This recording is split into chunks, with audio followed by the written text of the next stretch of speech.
How to send folder through WhatsApp. If you find this video helpful, drop a like and subscribe. Now it's very simple to do this, and you can do it on anything you're using, whether you're on iPhone or Android.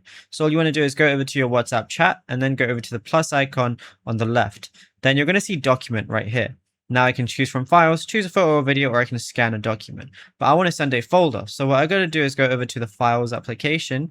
And then what I'm going to go ahead and do is I can make a folder, or what I could do is, so we'll start with making a folder, and then we'll just call this something like WhatsApp test. And then what I'm going to go ahead and do is highlight any different thing. So what I'm going to do is I'm going to press the three dots on the top right, press select, and then let's just say I want to highlight these two images. Now what I'm going to do is press the folder icon, and then I can move them to whatever folder I want.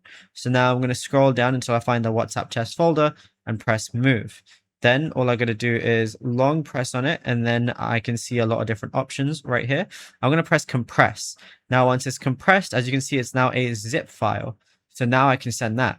What I want to do is go back to WhatsApp, press document, press choose from files, and then locate the zip file that I just made, and I can go ahead and refresh if I want to.